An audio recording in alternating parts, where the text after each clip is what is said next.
Let's get to all furiously agreeing about China. So, Penny Wong decides to sidle up to the Chinese view of things. Here is part of what she said today. The consequences of a kinetic conflict over Taiwan, with the potential for escalation, would be catastrophic for humanity. So when Peter Dutton talks about it being inconceivable that Australia would not join a war over Taiwan, he is wildly out of step with the strategy long adopted by Australia and our principal ally. Amping up the prospect of war against a superpower is the most dangerous election tactic in Australian history. Written, spoken, authorised by Paul Keating. Anyway, now, of course, she was very calm in all of that. Peter Dutton, in the meantime, well, he kicked right back. I mean, today's speech by Penny Wong could have been written by Paul Keating. I thought it was an appalling contribution at a time when we should be showing national unity. All right, now, let's all keep it tight because I want to get the chat going here. Bronwyn, your thoughts on what rolled out today? What did we see from Labor today? Well, first of all, you know my position. I was calling for the end of the French submarine contract and getting some United States Virginia-class subs for months and months and months. And on this question of Penny Wong and Peter Dutton saying that Keating could have written it, he was spot on. I mean, the bottom line is this. You've got too many in the Labor Party who are apologists for China, who want to appease, just as happened in the 30s, and appeasement gets you nowhere. With Bob Carr, with Paul Keating, with others in the Labor Party who have been outed as pro-Chinese, you've seen that we have to stand up strongly for Australia and Australian values. China wants to be the dominant nation in the world. And they sent us a list of demands of what to do to negotiate the relationship. Just as Hitler wanted it, Stalin wanted it, Mao wanted it. It's the same with socialists the world over. It doesn't change. They want Australia as the vassal state, so that we bow the knee and they have our food and they have our minerals. So what we have to do is stand up for ourselves, and Dutton did it today. Penny Wong didn't. So there's no good pretending that China is not on the march. There's no good pretending that China wants to be other than the dominant world power. Yeah. And that pathetic discussion between Biden and President Xi the other day, seriously, 3.5 hours? Did Biden stay awake that long? Yeah, they probably put a movie on together and just did some joint zooming. Mark, we've talked before about how I think Mike Pizzullo at one point in time did go too far, sort of basically drum beats of war and all that stuff. No question about it. But to me, Penny Wong is going too soft here. What's the Goldilocks position? Well, Paul, the thing that worries me about this debate is the complete absence of historical context, because we've seen this movie before. I mean, if Australia hasn't learnt the lessons of Vietnam and Iraq, talking ourselves and walking ourselves and our young people into battlefields that were of no strategic significance to our country, how many times can you make the same mistake? And what do Vietnam and Iraq and Taiwan have in common?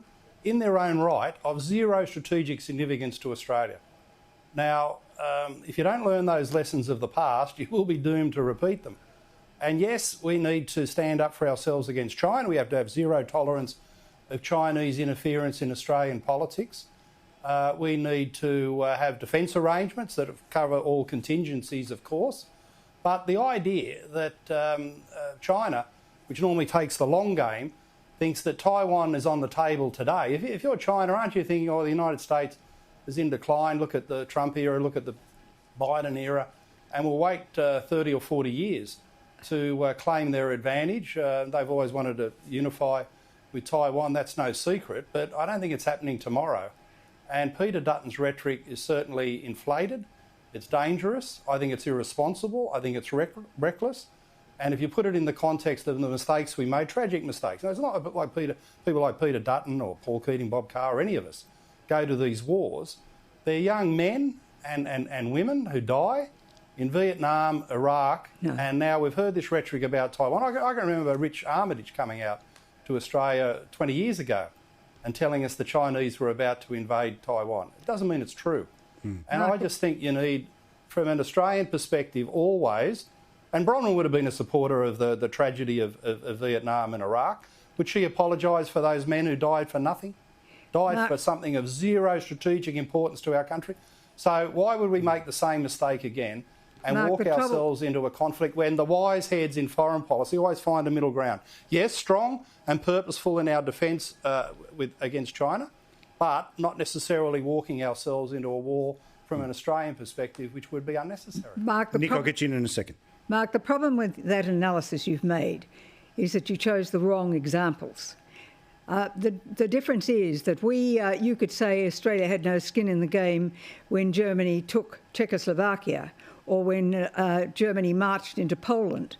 The fact of the matter was that we were standing up for principle. We were standing up for the freedom of the individual over the National Socialists who wanted to dominate the world. As I said, socialists don't change. They want to dominate the world, and Taiwan is as relevant to us as Czechoslovakia and Poland were in the 30s. So it's not a question of talking about Vietnam, which was a different scenario altogether, and so was Iraq, totally different altogether.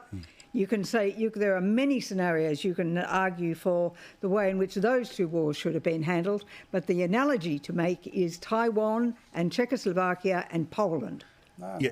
Taiwan's a replay of the domino theory. No, if they it get is Taiwan, not. They No, moved it is out. not. You know, this is the sort of feeble. This is 25 million people who are free and our eighth largest trading partner. The war faction was always made for Australia with tragic outcomes. I mean, if you're wrong twice, Bronwyn, why would you repeat it a third time? Because you make the wrong analogy. And if you're prepared to sacrifice 25 million hard-working Chinese people in Taiwan who want their freedom, who want to be productive, I'm sorry, you and I will have a big disagreement. Okay. What has Taiwan mattered to Australia? We don't even recognise Taiwan as a country. And Bronwyn, you wouldn't have made a single speech in your long time in this Australian Parliament to say we should recognise Taiwan as a country and have normal diplomatic relations. You haven't been listening. Now you want to go to war. Now you want to go to war about a country that you didn't even make a single speech to say they're even a country. In fact, I went to the inauguration of the current president of Taiwan, the first woman to be the president, a very fine woman who is determined to protect her people. And you want to just throw them to the wind, just as we saw the disgusting piece of paper, Peace in Our Time, when the Sudetenland was handed over the first time. And then the rest of Czechoslovakia, and then the march into Poland. Taiwan is not worth a bucket load of Australian blood. Taiwan is not worth a bucket load of Australian blood in the context in which Bronwyn's presented it. All right, I'm sorry, Nicholas, war talk for the sake of war talk. You've got it wrong, Mark. It's war talk for the sake of war talk. Nicholas, what about that point in particular that Penny Wong made, that it was, the most dangerous thing to be put on the table as a way of trying to win an election? What do you think?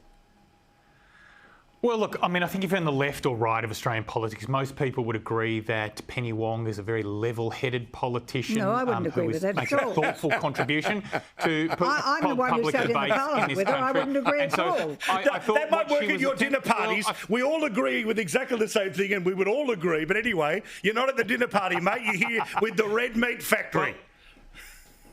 Okay, well, what she was trying to do was have a mature, balanced conversation about China. So let me just see how that goes with the panel tonight. And I think she was making the very sensible point that scaremongering, sabre rattling with a superpower is a dangerous election strategy, because we all know what's going on here, don't we, Paul? We know that Scott Morrison and Peter Dutton have as central to their election strategy trying to talk up a big scare campaign about China. They'll say increasingly inflammatory things about China in the hope that Labor will push back. Then they'll turn around to Labor and say, see, they're weak on China. We're the only ones you can trust on national security. Vote for us. But would you agree that there's a small amount of economic coercion happening? It's actually putting our national security at risk. Nicholas. They're playing politics, putting political gain ahead of our national security. And it's not just, it's not just me saying that, Bronwyn. The fact that Peter Dutton's comments about Taiwan and Australia going. Nicholas, you're better than that. Peter Dutton's comments about Australia going to war with Taiwan run against even the US's policy of strategic ambiguity on Taiwan. And don't take it from me, Tsai Ing-wen, the leader of Taiwan, she herself makes the point about strategic ambiguity. And yet Peter Dutton completely blasts right over the top of that, goes against US policy on these things. It's all about sabre rattling. It's all about scaremongering. Why? Because he wants it in an election. Don't take it from me. Take it from a quote that was in Penny Wong's speech.